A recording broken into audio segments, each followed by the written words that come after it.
अज्ञानतिमिरान्धस्य ज्ञानाञ्जनशलाकया चक्षुरुन्मीलितं येन तस्मै श्रीगुरवे नमः।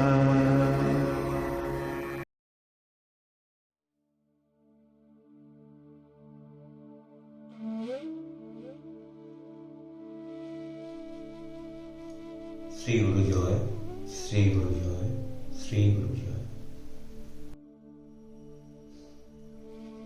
গুরু পূর্ণিমায় আশ্রমে উৎসব হয় ঠাকুরের। অনেক গুরু ভাই বোন ভক্তরা আসে। সেইভাবে এক মাও আশ্রমে গেছে গুরু পূর্ণিমার উৎসবে। প্রচুর লোকজন, গান বাজনা, আনন্দ, নাম হতেই থাকে। মহাপ্রসাদ হয়, সকলেই পায়। কিন্তু এক মা, তিনি কি করেছিলেন, ঠাকুরকে গুরু পূর্ণিমায় একটু সেবা দেবেন বলে বাড়িতে একটু সাবু, কলা আর একটু ফল টল এনে রেখেছিল। কিন্তু পূর্ণিমায় যখন আশ্রমে এসছে সেটা ভুলে গেছে, তার আর স্মরণ ছিল না। তা সে তো আশ্রমে আনন্দ করছে। ঠাকুর অন্তর্যামী ভগবান বুঝতে পেরেছে তার বাড়িটি ছিলেন, সেই মায়ের বাড়িটি ছিলেন চারিদিক দিয়ে পাঁচিল দিয়া ঘেরা, এবং বেরোবার যে দরজাটা সেটাও আটকানো ছিল ভেতর দিয়ে। কিভাবে যে আসলেন সেটা আর কেউ বোধগম্য করেনি বা বুঝতে পারেনি। সে এসে ডাক দিচ্ছে, সেই মায়ের নাম ধরে ডাক দিয়েছে। তো সেই মা তো আর বাড়িতে নেই, সে তো আশ্রমে। তখন ঘর থেকে একটি ছেলে আর একটি মেয়ে, তার সন্তান, তারা বেরিয়ে এসছে। এসে এ ভাবছে সন্ন্যাসী রূপে এসেছে, তা বোধহয় ভিক্ষার জন্যই এসেছে। তখন সেই বাচ্চা মেয়েটি বলছে, কি দেবো আপনাকে? তখন বলছে, না না, আমাকে কিছু দিতে হবে না মাগো, এক কাজ করো, দেখো তোমাদের ঠাকুর ঘরের সিংহাসনের ওপরে সাবু আছে, কলা আছে, ফল আছে, ওইটা তোমরা দুপুরবেলা আমাকে দিও। এ কথা বলে ঠাকুর বেরিয়ে চলে গেছেন। তারপর চলে যাওয়ার পর কিছুক্ষণ বাদে মনে মনে চিন্তা করছেন, আচ্ছা উনি আসলো কি করে? দরজা বন্ধ, মেন গেটের দরজা দেয়া, আমাদের চারিদিকে পাঁচিল দেওয়া, তাহলে ঢুকলো কিভাবে? এইটা মনে মনে চিন্তা করছে।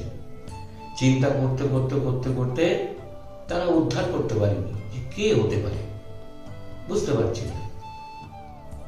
তারপরে সেই মা যখন আশ্রম থেকে ফিরে এসেছে, মাকে তখন বলছে, ওমা জানো, তুমি তো আশ্রমে চলে গেছো, তা একজন সাধু এসেছিল, লাঠি হাতে, গেরুয়া বাসন পরা এক সাধু এসেছিল। সেই সাধু এসে না আমাকে বলে গেল যে ওই সিংহাসনের উপরে সাবু, কলা আছে, ফল আছে, ওটা আমাকে দুপুরবেলা সেবা দিও।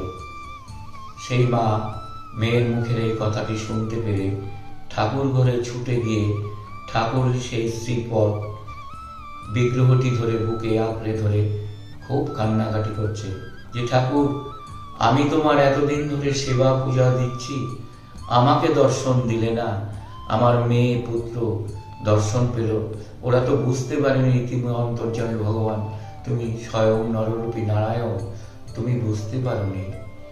এই হচ্ছেন আমাদের ঠাকুর, তিনি অন্তরের কথা বুঝতে পারেন। কেউ যদি মন প্রাণ দিয়ে তাকে ভালোবাসে তাহলে তাকে দর্শন দেন। শ্রী গুরু জয়, শ্রী গুরু জয়, শ্রী গুরু।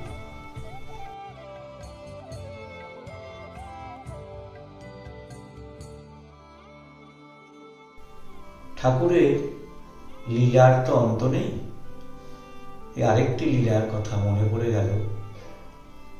এক মা মাতৃ সঙ্গে গেছে এবং তার ছেলেটি খুব দুষ্ট, দুরন্ত। তো সেই মা চিন্তা করেছে যে আমি যদি ওকে মাতৃ সঙ্গে নিয়ে যাই, দুষ্টুমি করবে, কোথায় আবার বেরিয়ে যাবে, আমি তো সঙ্গের মধ্যে থাকবো, আমি নজরে থাকবে না, নজর করতে পারবো না। তাই মা কি করেছে, ওই ছেলেটিকে ঘরে রেখে বাইরে দিয়ে শিকল দিয়ে সেই মা মাতৃ সঙ্গে চলে গেছে। কি মা মাতৃসঙ্গ করছে, মাতৃসঙ্গ হচ্ছে, মাতৃসঙ্গ করছে, আর ওই বাচ্চাটা দরজা খুলতে পারছে না, ভেতরে বসে খুব কান্নাকাটি করছে। ঘটনাটি বাংলাদেশের, কান্নাকাটি করছে, প্রচন্ড কাঁদছে। অন্তর্যামী ভগবান উনি বুঝতে পেরেছেন, উনি এসে দরজা খুলে ওই বাচ্চাটাকে কোলে করে নিয়ে মাতৃ সঙ্গে নামিয়ে দিয়েছে। যে বাড়িতে মাতৃসঙ্গ হচ্ছে সেই বাড়িতে নামিয়ে দিয়েছে, বলছে যাও, তোমার মা এইখানে আছে। বাচ্চাটি চলে এসেছে, চলে আসার পর মাতৃসঙ্গে যখন ঢুকেছে, ওর মা দেখে তখন অবাক হয়ে গেছে। কিরে, তুই এলি কি করে? তখন বলছে কেন? ওই যে তোমরা যাকে নিয়ে এখানে নাম কীর্তন করছো, ওই যে লাঠি হাতে, ওই দাদু আমাকে দরজা খুলে আমাকে কোলে করে এনে এখানে নামিয়ে দিয়েছে। নামিয়ে দিয়ে বলছে যাও বাবা, তোমার মা এইখানে আছে। তাই তো আমি চলে আসলাম।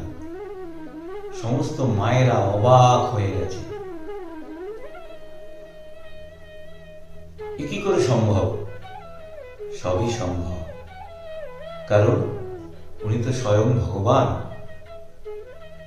কারণ উনি প্রতিশ্রুতিবদ্ধ, উনি কথা দিয়েছেন যে মাতৃসঙ্গে ভাতৃসঙ্গে গেলে তোমাদের কোনো অসুবিধা হবে না, আমি সব কিছু পাহারা দিয়ে রাখবো। তাই দেখুন, মা মাতৃসঙ্গে গেছে, ঠাকুর কিন্তু ঠিক বুঝতে পেরেছে বাচ্চাটি কাঁদছে, তাকে কোলে করে এনে তার মায়ের কাছে পৌঁছে দিয়েছে। এই জন্যই বলি, বিশ্বাস কখনোই হারাবেন না। ঠাকুরের প্রতি স্মরণ রাখবেন, তার চিন্তা ভাবনা হাঁটতে চলতে সর্বদাই তাকে স্মরণে রাখবেন। তাহলে দেখবেন সমস্ত কিছুই ঠাকুর করতে পারে বা করে দেবে। শ্রী গুরু জয়, শ্রী গুরু জয়, শ্রী গুরু জয়।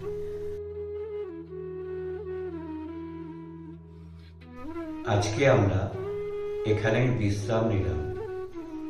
শ্রীগুরুর সঙ্গে যত গুরু ভ্রাতা, ভগ্নী ও ভক্তবৃন্দ আছেন, আপনাদের পুনঃ ভাবে আপনাদের চরণে নিবেদন, যারা হিন্দু ধর্মের আছেন, যারা হিন্দু গুরু ভাই বোন এবং শ্রীগুরুর সঙ্গে গুরু ভ্রাতা, ভগ্নী ও ভক্তবৃন্দ, যারা ধর্মকে ভালোবাসেন, ঈশ্বরকে বিশ্বাস করেন, তাদের কাছে একটাই অনুরোধ, আপনারা প্রত্যেকেই সাবস্ক্রাইব করুন, লাইক করুন এবং প্রত্যেকেই গুরুভ্রাতা, ভগ্নী ও ভক্তবৃন্দ এই ঠাকুরের নাম প্রচার করুন, যাতে উত্তরোত্তর হিন্দু ধর্মের, সনাতন ধর্মের এবং শ্রীগুরুর সঙ্গে বৃদ্ধি পায়। এই দিকে আপনারা লক্ষ্য রাখুন। এই বলে আজকের বক্তব্য আমি এখানেই বিশ্রাম নিলাম।